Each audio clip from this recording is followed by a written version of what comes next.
আসসালামু আলাইকুম, স্বাগতম দেশটক সংবাদে। আমি মোহাম্মদ রাকিব। আজকে সব আন্তর্জাতিক খবর নিয়ে হাজির হয়েছি। শুরুতেই জানিয়ে দিব সংবাদ শিরোনাম, তারপর বিস্তারিত বর্ণনা। বোকামি করে আমাকে কঠিন সিদ্ধান্ত নিতে বাধ্য করো না, ইরানকে ট্রাম্পের হুমকি। দাবি না মানলে ইরানে ভয়াবহ হামলা।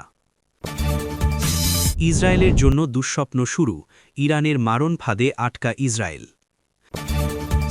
ইরানকে রুখতে কাতারে মার্কিন মিসাইল, ইরান কি ভয় পেয়ে পিছিয়ে যাবে?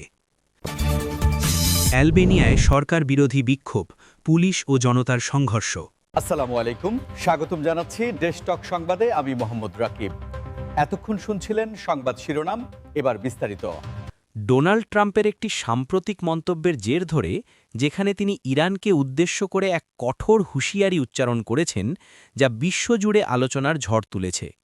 সাবেক মার্কিন প্রেসিডেন্ট এবং বর্তমান রাজনীতির অন্যতম আলোচিত চরিত্র ডোনাল্ড ট্রাম্প তার স্বভাবসুলভ ভঙ্গিতে ইরানকে সতর্ক করে বলেছেন যে তেহরান যেন কোনো বোকামি না করে, কারণ তাদের ছোট একটি ভুল বা হঠকারী সিদ্ধান্ত আমেরিকাকে এমন কোনো কঠিন পদক্ষেপ নিতে বাধ্য করতে পারে যা ইরানের জন্য মোটেও সুখকর হবে না। এই বক্তব্যের পেছনের প্রেক্ষাপট বিশ্লেষণ করলে দেখা যায় যে মধ্যপ্রাচ্যে ইরানের ক্রমবর্ধমান প্রভাব এবং তাদের পারমাণবিক কর্মসূচির অগ্রগতি নিয়ে আমেরিকা দীর্ঘদিন ধরেই অস্বস্তিতে রয়েছে। আর ট্রাম্পের এই মন্তব্য সেই অস্বস্তিরই একটি বহিঃপ্রকাশ মাত্র, যেখানে তিনি বোঝাতে চেয়েছেন যে আলোচনার টেবিলে না বসলে বা আমেরিকার স্বার্থের পরিপন্থী কাজ করলে ইরানকে চড়া মূল্য দিতে হবে। আন্তর্জাতিক সম্পর্ক বিশ্লেষকরা মনে করছেন, ট্রাম্পের এই কঠিন সিদ্ধান্ত নেওয়ার হুমকি মূলত সামরিক বা কঠোর অর্থনৈতিক অবরোধের ইঙ্গিত বহন করে, যা ইরানের অর্থনীতিকে ধসিয়ে দেওয়ার ক্ষমতা রাখে। কিন্তু একই সাথে ইরানও পাল্টা প্রতিক্রিয়া দেখালে পরিস্থিতি নিয়ন্ত্রণের বাইরে চলে যাওয়ার আশঙ্কা রয়েছে। বিষয়টি নিয়ে সোশ্যাল মিডিয়াতেও চলছে তুমুল তর্ক-বিতর্ক। অনেকে মনে করছেন, ট্রাম্পের এই আগ্রাসী মনোভাব ইরানকে আরও বেপরোয়া করে তুলতে পারে। আবার কেউ কেউ ভাবছেন, ইরানকে চাপে রাখার জন্য এই ধরনের শক্ত ভাষার প্রয়োজন আছে। আপনারা যারা নিয়মিত বিশ্ব রাজনীতির খবর রাখেন, তারা জানেন যে আমেরিকা ও ইরানের সম্পর্ক গত কয়েক দশক ধরেই সাপে নেউলে, এবং ট্রাম্পের জমানায় সেই সম্পর্ক তলানিতে গিয়ে ঠেকেছিল যখন তিনি পরমাণু চুক্তি থেকে সরে এসেছিলেন। এখন নতুন করে এই হুমকি দেওয়ার মানে হল, সামনে হয়তো আরও বড় কোনো রাজনৈতিক বা সামরিক দাবার চাল অপেক্ষা করছে, যা মধ্যপ্রাচ্যের সমীকরণকে পুরোপুরি বদলে দিতে পারে। ইরানকে কেন্দ্র করে উত্তেজনা কেবল কথার লড়াইয়ে সীমাবদ্ধ নেই, বরং এবার পশ্চিমা বিশ্ব থেকে স্পষ্ট বার্তা দেওয়া হয়েছে যে নির্দিষ্ট কিছু দাবি না মানিয়ে ইরানের ওপর ভয়াবহ হামলার আশঙ্কা রয়েছে, যা কেবল ইরানের জন্যই নয়, বরং পুরো মধ্যপ্রাচ্যের স্থিতিশীলতার জন্য হুমকি হয়ে দাঁড়াতে পারে। এই হেডলাইনটির গভীরে গেলে আমরা দেখতে পাই যে আন্তর্জাতিক মহলের একাংশ ইরানের পারমাণবিক সমৃদ্ধকরণ এবং ব্যালিস্টিক মিসাইল প্রজেক্ট নিয়ে চরম উদ্বিগ্ন, আর তাই তারা ইরানকে একটি আল্টিমেটাম বা শেষ সুযোগ দেওয়ার কথা ভাবছে, যেখানে বলা হচ্ছে, ইরান যদি তাদের ইউরেনিয়াম সমৃদ্ধকরণ বন্ধ না করে এবং আন্তর্জাতিক পরিদর্শকদের পূর্ণ প্রবেশাধিকার না দেয়, তবে তাদের স্ট্র্যাটেজিক স্থাপনাগুলোতে টার্গেটেড অ্যাট্যাক বা ভয়াবহ হামলা চালানো হতে পারে। এই ভয়াবহ হামলা শব্দবন্ধটি কূটনৈতিক মহলে ভীতির সঞ্চার করেছে, কারণ এর অর্থ হতে পারে ইরানের তেলক্ষেত্র, পারমাণবিক কেন্দ্র বা সামরিক ঘাঁটিগুলোতে বিমান হামলা চালানো, যা হলে বিশ্ববাজারে তেলের দাম এক লাফে আকাশচুম্বী হয়ে যাবে এবং সাধারণ মানুষের জীবনযাত্রায় সরাসরি প্রভাব পড়বে। সামরিক বিশেষজ্ঞদের মতে, দাবি না মানলে যে হামলার হুমকি দেওয়া হচ্ছে তা হয়তো সাইবার অ্যাটাক দিয়ে শুরু হতে পারে এবং পরবর্তীতে তা ফিজিক্যাল কনফ্লিক্টের রূপ নিতে পারে। তবে ইরান সরকার বরাবরই বলে আসছে যে তাদের পারমাণবিক কর্মসূচি শান্তিপূর্ণ এবং কোনো হুমকির মুখে তারা মাথা নত করবে না। এই অনড় অবস্থানের কারণে সংঘাতের ঝুঁকি দিন দিন বাড়ছে, এবং যদি সত্যি সত্যি হামলা হয়, তবে ইরান হয়তো হরমুজ প্রণালী বন্ধ করে দেওয়ার মতো পদক্ষেপ নিতে পারে, যা বিশ্ব বাণিজ্যের জন্য এক বিরাট বিপর্যয় ডেকে আনবে। পরিস্থিতির এই নাজুক অবস্থায় দাঁড়িয়ে সাধারণ মানুষ হিসেবে আমাদের মনে প্রশ্ন জাগে, কূটনীতি কি ব্যর্থ হচ্ছে নাকি এখনও আলোচনার মাধ্যমে সমাধানের পথ খোলা আছে? আপনারা জানেন যে যুদ্ধের ফলাফল কখনোই ভালো হয় না, তাই বিশ্ব নেতারা কি পারবেন বড় কোনো সংঘাত এড়াতে, নাকি ইরানের জেদ এবং পশ্চিমাদের কঠোরতা মিলে একটি ভয়ঙ্কর পরিস্থিতির সৃষ্টি করবে তা সময়ই বলে দেবে। ইসরায়েলের নিরাপত্তা ব্যবস্থা নিয়ে বিশ্বজুড়ে যে মিথ বা ধারণা ছিল তা যেন এখন বড়সড় চ্যালেঞ্জের মুখে পড়েছে, এবং অনেকে বলছেন ইসরায়েলের জন্য এক দীর্ঘমেয়াদী দুঃস্বপ্ন শুরু হয়েছে, কারণ তারা ইরানের পাতা এক জটিল ও মারণ ফাঁদে আটকা পড়েছে। এই হেডলাইনটির বিশ্লেষণ করলে দেখা যায় ইরান সরাসরি যুদ্ধের পরিবর্তে এমন এক স্ট্র্যাটেজি বা কৌশল অবলম্বন করেছে যা ইসরায়েলকে চারপাশ থেকে ঘিরে ফেলছে। লেবানন, সিরিয়া, ইয়েমেন এবং গাজা থেকে ইরানের সমর্থিত গোষ্ঠীগুলো ইসরায়েলের ওপর ক্রমাগত চাপ সৃষ্টি করছে, যাকে সমরবিদরা বলছেন রিং অফ ফায়ার বা আগুলের বৃত্ত। ইসরায়েলের বিখ্যাত আয়রন ডোম বা এরো ডিফেন্স সিস্টেম বিশ্বের অন্যতম সেরা হলেও ইরান এবং তাদের প্রক্সিরা যেভাবে ঝাঁকে ঝাঁকে ড্রোন এবং মিসাইল হামলার সক্ষমতা অর্জন করেছে, তাতে ইসরায়েলের পক্ষে দীর্ঘমেয়াদী প্রতিরক্ষা চালিয়ে যাওয়া অত্যন্ত ব্যয়বহুল এবং মানসিকভাবে ক্লান্তিকর হয়ে দাঁড়িয়েছে।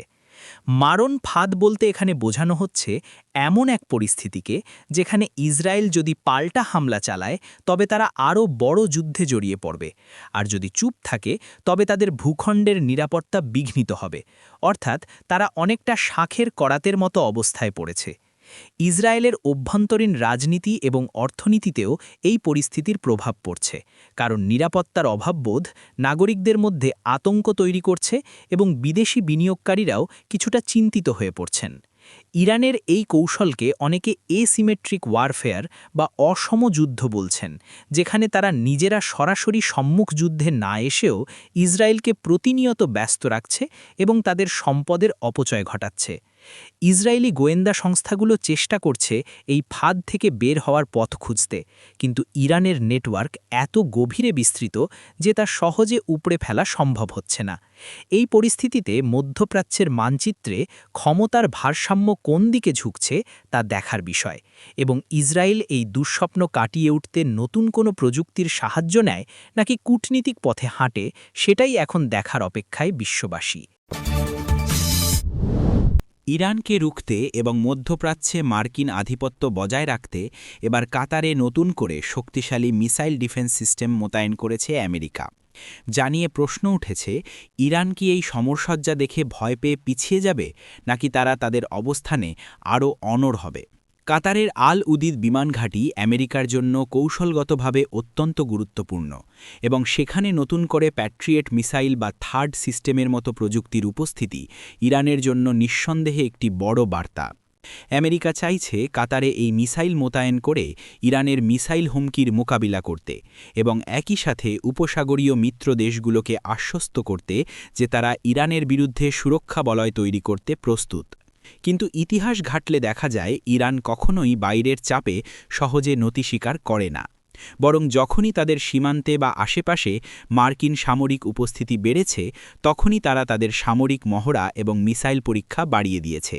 বিশ্লেষকরা বলছেন, কাতারে মিসাইল মোতায়েনের ফলে ইরান হয়তো সাময়িকভাবে কিছুটা সতর্ক হতে পারে, কিন্তু তারা ভয় পেয়ে পিছিয়ে যাবে এমনটা ভাবা বোকামি হবে। বরং তারা এটাকে তাদের জাতীয় নিরাপত্তার জন্য হুমকি মনে করে আরও শক্তিশালী মিসাইল তৈরির দিকে ঝুঁকবে। কাতারের অবস্থানটিও এখানে বেশ কৌতূহলোদ্দীপক, কারণ একদিকে তারা আমেরিকার ঘনিষ্ঠ মিত্র, আবার অন্যদিকে ইরানের সাথে তাদের বিশ্বের বৃহত্তম প্রাকৃতিক গ্যাস ক্ষেত্র শেয়ার করতে হয়। তাই কাতারকেও খুব সাবধানে পা ফেলতে হচ্ছে, যাতে দুই পক্ষের লড়াইয়ে তাদের ক্ষতি না হয়। এই মিসাইল মোতায়েন কি শান্তির বার্তা আনবে নাকি যুদ্ধের দাবামা বাজাবে, তা নিয়ে বিতর্ক রয়েছে, কারণ অতিরিক্ত সামরিকায়ন অনেক সময় ভুল বোঝাবুঝির সৃষ্টি করে এবং ছোটখাটো ঘটনাকে বড় যুদ্ধে রূপ দিতে পারে। আপনারা যারা টেকনোলজি এবং মিলিটারি নিউজ পছন্দ করেন তারা জানেন যে আধুনিক যুদ্ধে missile defence system game changer হতে পারে। ইউরোপের বলকান অঞ্চলের দেশ আলবেনিয়ার দিকে, যেখানে সরকার বিরোধী বিক্ষোভে উত্তাল হয়ে উঠেছে রাজপথ, এবং পুলিশ ও জনতার সংঘর্ষে পরিস্থিতি এখন অগ্নিগর্ভ। আলবেনিয়ায় দীর্ঘদিন ধরেই অর্থনৈতিক সংকট, দুর্নীতি এবং জীবনযাত্রার মান নিয়ে সাধারণ মানুষের মধ্যে ক্ষোভ জমেছিল, যা এখন আগ্নেয়গিরির মতো বিস্ফোরিত হয়েছে এবং বিরোধী দলগুলোর ডাকে হাজার হাজার মানুষ রাস্তায় নেমে সরকারের পদত্যাগের দাবিতে স্লোগান দিচ্ছে। বিক্ষোভকারীরা পার্লামেন্ট ভবন এবং সরকারি স্থাপনাগুলোর দিকে এগোতে চাইলে পুলিশ বাধা দেয় এবং সেখান থেকেই সংঘর্ষের সূত্রপাত হয়। পুলিশ টিয়ার গ্যাস এবং জলকামান ব্যবহার করে জনতাকে ছত্রভঙ্গ করার চেষ্টা করছে। অন্যদিকে বিক্ষোভকারীরাও ইট পাটকেল এবং মলোটভ ককটেল ছুঁড়ে পাল্টা জবাব দিচ্ছে। এই বিক্ষোভের মূল কারণ হিসেবে উঠে আসছে বর্তমান সরকারের বিরুদ্ধে ক্ষমতার অপব্যবহার এবং নির্বাচনী কারচুপির অভিযোগ, যা আলবেনিয়ার গণতান্ত্রিক ব্যবস্থাকে প্রশ্নের মুখে ঠেলে দিয়েছে।